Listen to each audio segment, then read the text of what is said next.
Hello and welcome back to the channel. This is now episode 16 of the Precursor rebuild, and the last thing I'm going to be tackling really before going into the paint phase on the cladding is I'm going to get the handrails mounted. Now the handrails that came with the locomotive are not original. The original ones are as in this picture here, which will just flash up in a second. So as you can see, the handrails here, they are just about half an inch above the side bunkers on the locomotive. So I'm actually bringing them down more like the actual Precursor, which I'll flash up an image now, where they actually run into the top of the tank or the bunker or the side pod or whatever we are going to call this. So I am bringing the handrails down. So I've set up my laser level, I've got the engine sat level, and I'm just marking where I'm going to be putting the stanchions. Now on the full size locomotive, there's the blower pipe and also the vacuum pipe run down the side of the boiler, so the handrail is actually attached to those pipes. So where you see the green line is where the new handrail stanchions will be. They are just slightly behind the boiler bands, which it matches exactly what is on the full size. And then I'm going to then move on to taking this engine apart. Now, as annoying as it may be, it's starting to become quite easy to strip this engine down, because I know everything fits, I know everything goes, and once you get yourself set up for lifting boilers, it's on and off is no effort at all really. It's taken me what 5-10 minutes to get the boiler off, and then another 5 minutes I can strip all of the boiler bands and the bolts that hold the cladding on. So it's a relatively quick process. Another good thing about taking this apart and putting it back together again, it lets me know that I can do that multiple times and it still go back to exactly the same position. So I know my fitment is good and my alignment is good. Just mildly annoying that you have to keep doing this, but this should hopefully be the penultimate time of taking this apart. I've got to take it apart once more before paint, but yeah, taking it apart now, fingers crossed, I'll get everything exactly as I want it, so it can all be signed off tomorrow by Simon, ready for paint. So now it's on to drilling out the holes for the handrail stanchions. So they're already pre-marked. I just come along with a centre punch and then just drill them through. It's a clearance hole for a 4BA stanchion, just deburring the back side of them prior to loading this back onto the boiler. So back onto the boiler, and this is purely so I can mark the handrail stanchion location onto the lagging underneath. So I've just employed the ratchet strap this time, so I'm not doing little tiny bolts, just so I can just spot through and then remove the cladding, and then I'll be able to create some clearance holes behind the handrail stanchions. So yeah, just marking it up as I'm taking it off, so it's going to go back onto exact same location. Just a little bit of a trimmage there, and then I've just got 8 holes to punch out. So I get my hole punch, and just as it says on the tin, I punch holes, nice and simple. And then I'm marking through those punched holes onto the spacers underneath, so I can then come back and punch out my spacers. So spacers are coming off. Again, just making sure I mark where they live, so when they go back on, they go to the same location. And this is just to create clearance for the nuts on the back of the stanchions. Yeah, really quite simple. And then cladding goes back on, bit of masking tape to hold it all in place.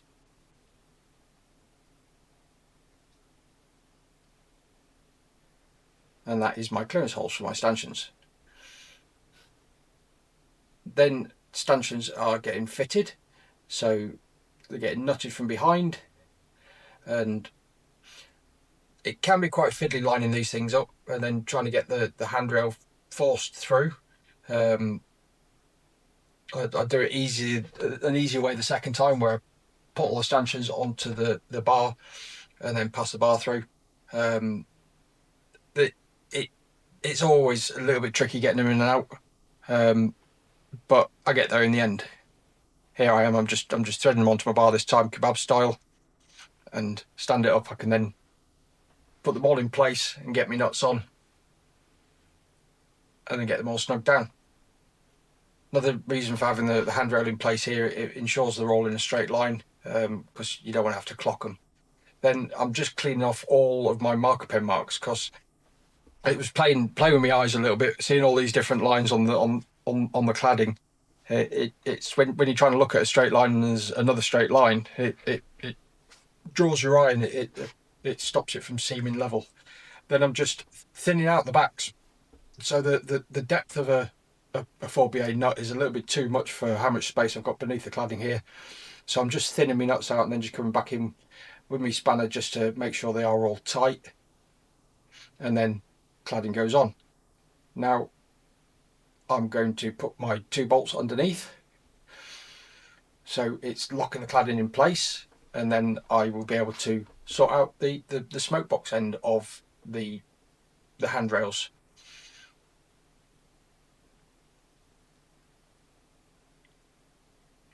So onto the smoke box end now. So the original stanchions were in the wrong position, so I'm just putting some bolts in and then grinding them flush. So once painted, you barely even notice this. Just a little bit of a sand off of the old paint, deburr the edge a little bit. I will be coming back and repainting the smoke box. Finish isn't quite there anyway, so it'll all get repainted. And then I'm just referencing my photo here for position for the second stanchion. So the top one is in the middle, and then the others are basically halfway between the top and the side. So I've just measured down equidistant, marked them in. Can't quite see my dot punch, so just a little bit of a torch on there.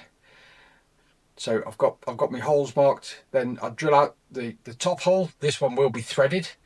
The other 2 holes to the left and the right, they will just be clearance holes, because to put this handrail on, it's not easy when it's 2-part like this.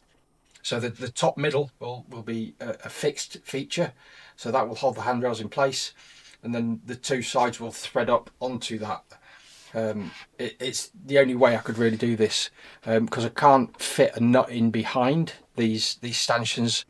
So to get it sat where I want it to, which is just out towards the outside edge of the smoke box, I had to make it so the outside 2 are push fit. Then it comes to starting to roll the new material.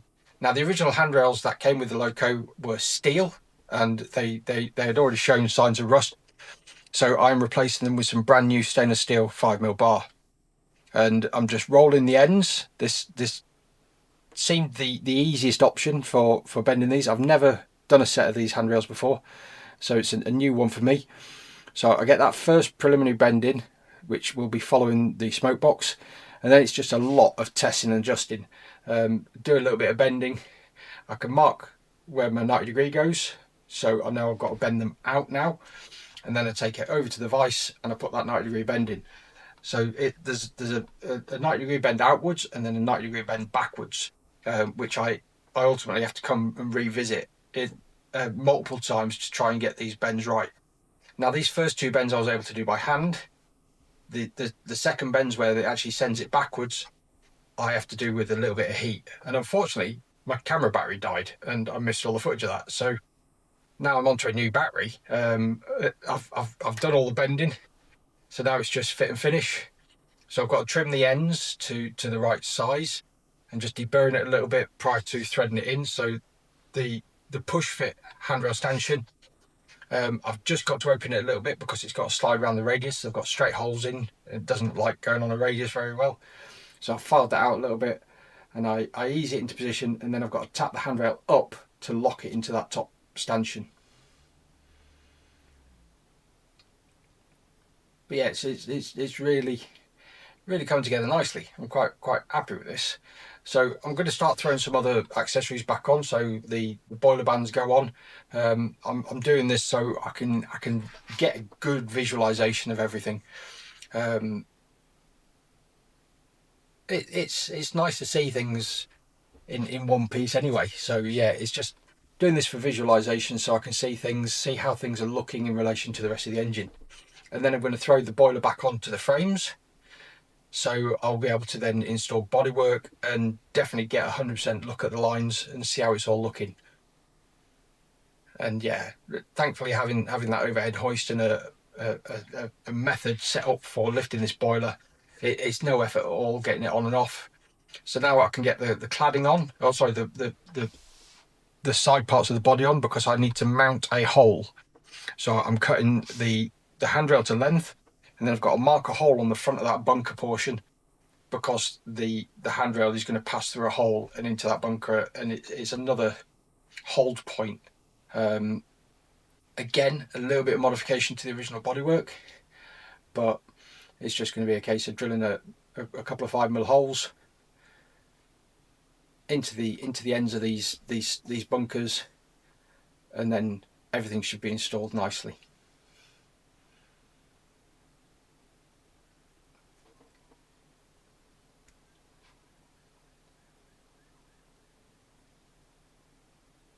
So here we go.